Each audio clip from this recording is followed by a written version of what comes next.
सामने ये निश्चलता है। आदमी सोचता है ये हम बात करना कर सकते हैं कि नहीं कर सकते हैं, ये सरलता के चिन्ह नहीं है।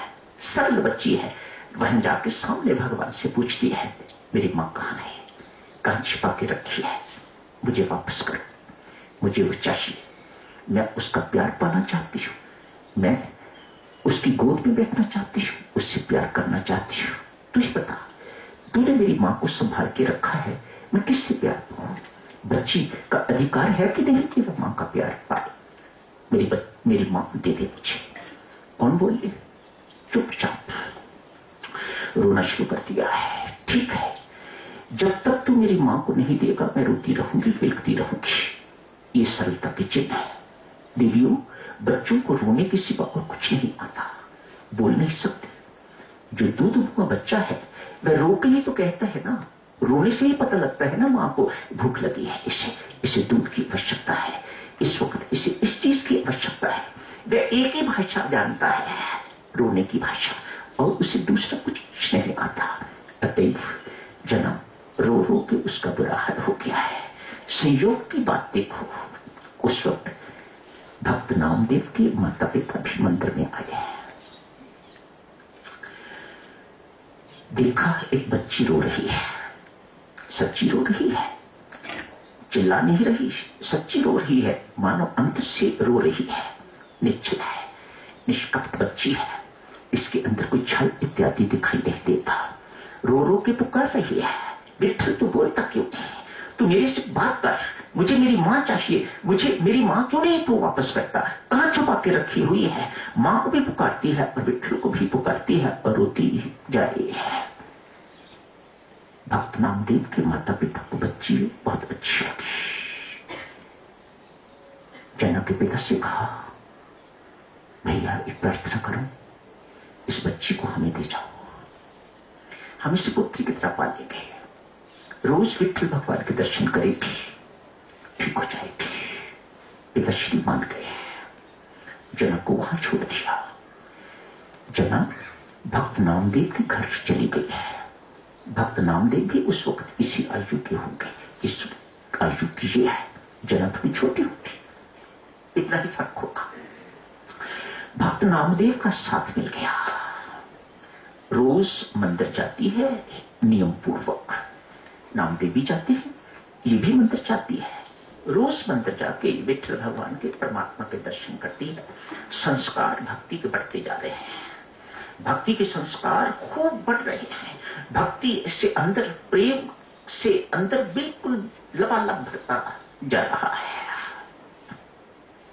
घर का कामकाज भी करती है, नामदेव का विवाह हो गया है, इसके ऊपर काम और बढ़ गया, एक और आ गया, घर का काम इसके पास और बढ़ गया है। घबराती नहीं है, राम राम जपती है, काम करती है, पूरा घर संभाला हुआ है, लेकिन रोज भगवान के दर्शन करने के लिए जाती है, रोज सत्संग के लिए जाती है, एक दिन भी सत्संग छोड़ा नहीं। कभी कभी लेट हो जाती है, आज बहुत लेट हो गई, मंदिर बंद होने को है, उस वक्त जना आज दर्शन करने के लिए गए। परमेश्वर की लीला देखो बच्चियों, आज सुबह द्वार खोला है, मंदिर का द्वार खोला है, तो भगवान के गले में जो सोने का हार, मोतियों की माला जो पड़ी हुई थी, गुम है। पुजारी को पता है कि रात अंतिम दर्शन करने वाली जना थी, अतएव शक जना के ऊपर। परमेश्वर की लीला देखो, शक जना के ऊपर। राजा साहब के पास शिकायत पहुंची, जना सबसे अंत में आई थी, सुबह आके मैंने द्वार खोला है, भगवान के गले की मोतियों की माला, सोने की माला भी पड़ी हुई है, बोलता है, ढूंढी है। उस वक्त राजा लोग कोई बहुत इन्वेस्टिगेशन नहीं किया करते थे, कोई जांच पड़ताल नहीं किया करते थे, हुक्म दिया जना को मेरे सामने पेश किया जाए।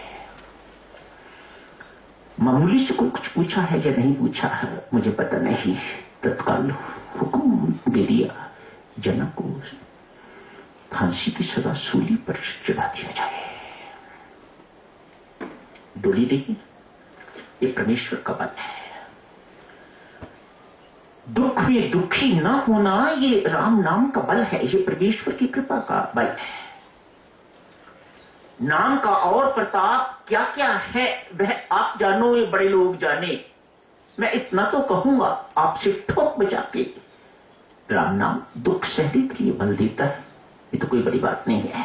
सो व्हाट, दुख सहने के लिए अगर बल देता है राम नाम या परमात्मा बल देता है तो कोई बड़ी बात नहीं। ये इससे भी बड़ी बात करता है, कितना भी भयानक दुख क्यों ना हो जीवन के ऊपर, राम नाम आपको राम राम जपने का समर्थ देता है दुख में भी। ये कोई छोटी बात नहीं है, ये राम नाम की ये कोई छोटी मोटी उपलब्धि नहीं है, ये परमात्मा की कृपा की छोटी चीज नहीं है। दुख में भी ये आदमी राम राम जपता रहे, ये परमात्मा की अपार कृपा है बच्ची, इसके सिवा और कुछ ऐसा नहीं हो सकता। जना को सूली पर चढ़ा दिया है, जन्नत आया है सूली पर चढ़ाने के लिए। देख के जल्लाद जना को आज एक परमात्मा की भक्तनी को सूली पर चढ़ाया जा रहा है, और तभी मेरे हाथ जल्लाद का हृदय कंप रहा है।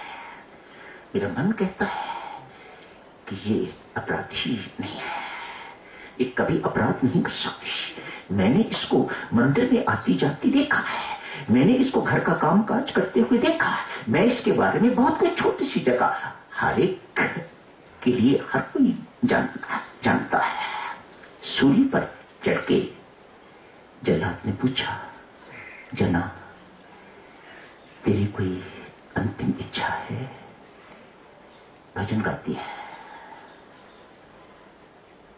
ये राम कृपा है, ये राम नाम का प्रताप है।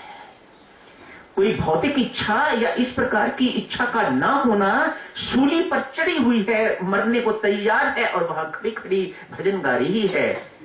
दया करो मेरे राम राया, कृपा करो मेरे राम राया, कृपा करो मेरे राम राया, छल न सके ये छलनी माया, छल न सके ये छलनी माया। धुन के बोल, परमेश्वर का सिंहासन हिला। ये नंदी मासूम इनोसेंट निरपराधी क्या मांग रही है? दया करो मेरे राम राया, कृपा करो मेरे राम राया, छल न सके ये छलनी माया, छल न सके ये छलनी माया। कहते हैं सूली पानी हो गई। राजा जना को नीचे उतार के चरण वंदना करता है, प्रणाम करता है, जल्लाद भी प्रणाम करता है, पुजारी भी प्रणाम करता है।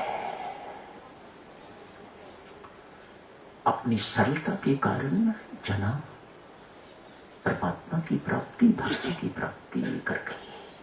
मेरे बच्चों, इसलिए कहता आप अपनी सरलता कभी ना छोड़ना, इसको प्रिजर्व करके रखो, इसको संभाल के रखो, ये कहीं जिंदगी से निकल ना जाए।